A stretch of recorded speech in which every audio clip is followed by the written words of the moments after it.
Hey, monster fans, welcome back to Raptor's Recon, your go to for pop culture and entertainment news. Big topic for today is that the next chapter in the Godzilla saga has been officially revealed, Godzilla Minus Zero. We've got brand new teaser art, director commentary, and a lot of breadcrumbs to explore. In this video, we'll break down what the director has said about future foes, explore multiple possibilities for the plot and enemies, and give you our best guess for where this film is going. Stick around to the end because I'll pick the most likely scenario and I want your thoughts in the comments below. Let's jump in. Now, first up, we're going to talk about what the director Takashi Yamazaki has publicly said about future Godzilla foes and how the original Godzilla Minus One visuals tied into the story. Yamazaki has stated in interviews that while he's interested in classic adversaries like King Ghidorah or even Mechagodzilla, he doesn't feel that something like Mechagodzilla fits in his vision of Godzilla. Specifically, he said when you add monster versus monster, you risk losing the human drama that made Minus One so powerful. Now, if you remember Minus One, it was probably one of the first real Godzilla movies that made you feel for the characters, like the human characters, rather than the kaiju. And if you also remember how in the original film, the title, Minus One, and its visual motif tied directly into the story. Minus One representing Japan's devastation post World War II, the Shinden fighter plane and atomic imagery, the artwork was deliberate. So, with Minus Zero, we know Yamazaki's back. He's writing and storyboarding the sequel already. This gives us a strong base. Expect human anguish, legacy themes, kaiju impact, not just spectacle. The teaser trailer just came out, and mostly it just showed a little bit of the teaser art, which is what we're going to go into now. So let's dig into that teaser art and title Godzilla Minus Zero. And if you see, it's got the minus sign and it's got a zero point 0.0. The visuals are minimal, but they're loaded. Here are four strong possibilities. The minus, if you look at that shape, if you take a close look, it almost resembles the oxygen destroyer capsule from the original 1954 Gojira. So it could hint that we'll revisit that weapon or maybe its legacy. Second thing, if you take a look at that silhouette where the G is, some fans, myself included, you could kind of see it almost looks like Ghidorah. So but in the smog monster's aerial form, and it looks like it's slamming into Godzilla. So it's possible maybe that pollution-based kaiju is his next foe. You could even argue that it's the zero point 0 actually looks like the eyes and the face of Ghidorah, you know, when he's in his final form. So that's a possibility. Now, going with along the lines of the zero concept, and if you kind of follow me here, if you flip the G around and kind of invert it and flip it upside down, it almost looks like a silhouette of Ghidorah, right? So King Ghidorah was also known as Monster Zero. So it might be a little bit on the nose saying, Godzilla Minus Zero when, and then maybe he's fighting Monster Zero, but that's also a possibility. Now, the last thing that I will point out looking at this image is if you look at it, and once I saw this one, it kind of is hard to shake this one, but the image almost looks like a girl in prayer. So it almost looks like the hair is flowing back and the hands are up. So could this reference Noriko's growth in Minus One? If you remember, at the end, she had like G cells on her neck growing slowly, even when you saw her while she was talking. So what does that mean? Might she transform, kind of like Biollante style, or maybe she'll act as a human kaiju bridge? Each one of these ties motif, legacy, and Yamazaki's emphasis on meaning over pure spectacle, and are possibilities for what we might see.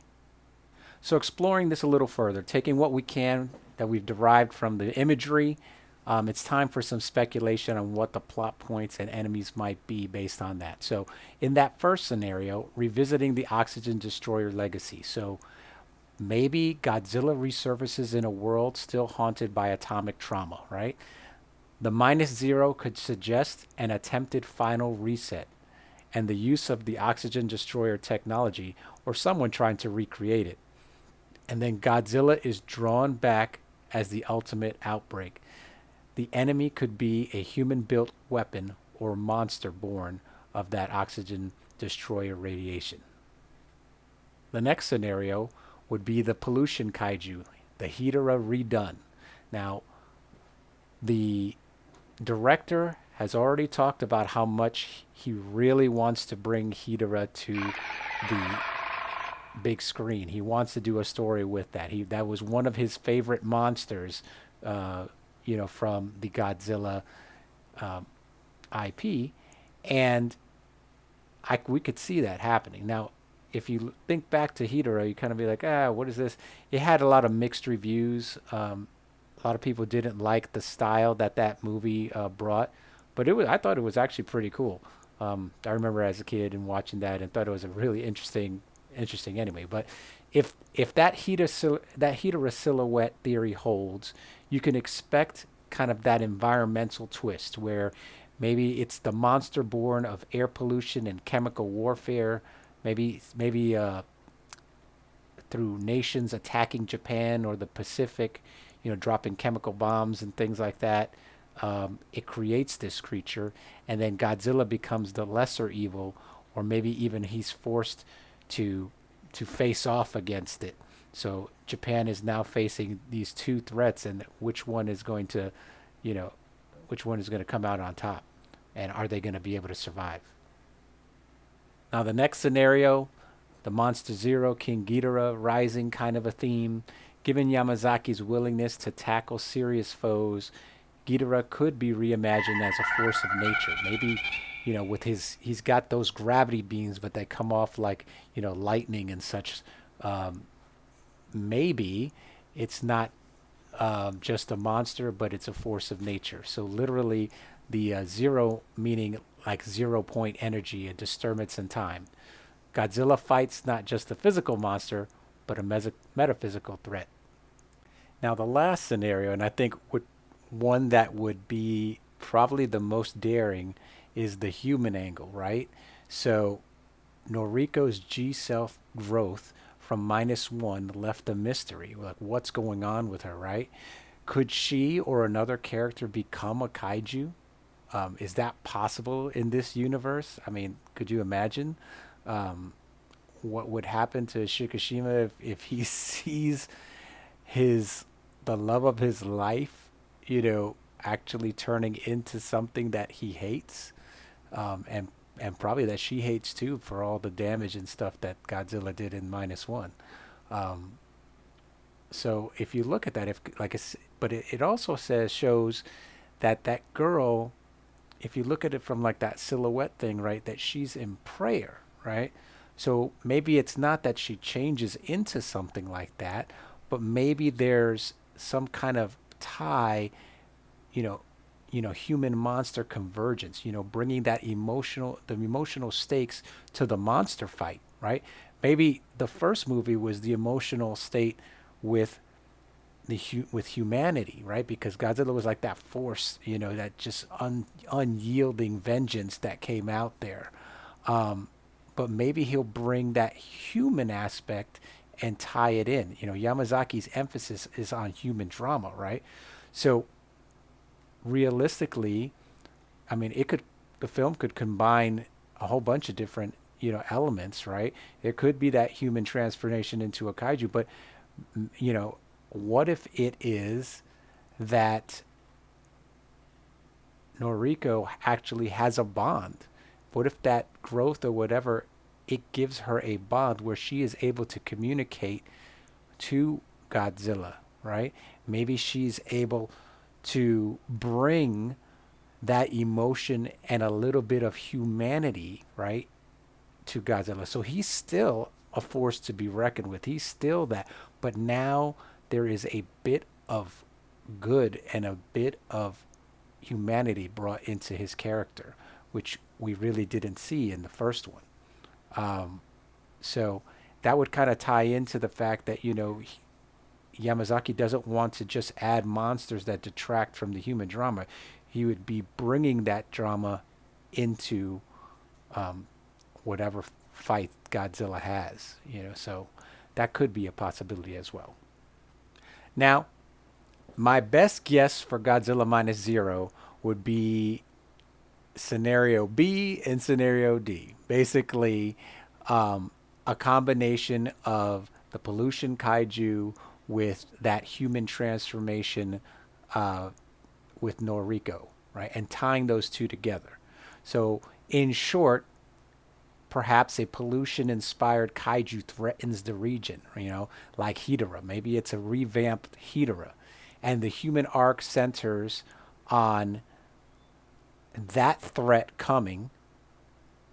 Godzilla's out there, but that G-cell legacy with Noriko's growth on her neck, tying her directly into Godzilla's power.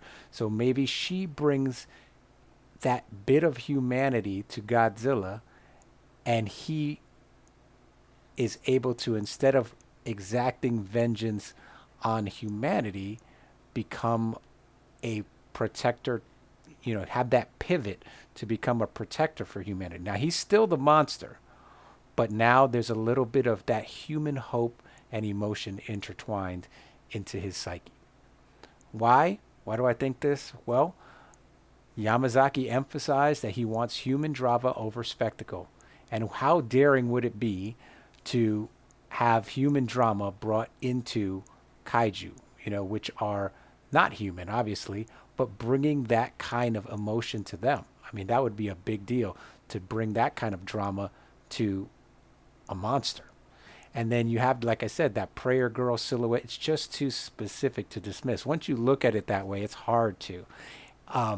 Also, with the pollution kaiju, it fits the atomic theme lineage and everything like that. It's also one of, if not Yamazaki's favorite monsters that Godzilla has fought against of all time. So why would he not want to do that, right?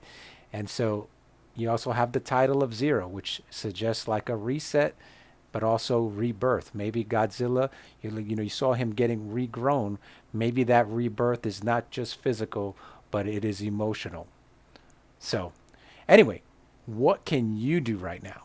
What I would say is bookmark the teaser, revisit -1, and look for what I'm talking about. Take a look at that picture, the imagery. There's not a lot of visuals other than the title. But if you look at the original title and see how spot on it was with describing what was happening, I would encourage you to do the same for this one.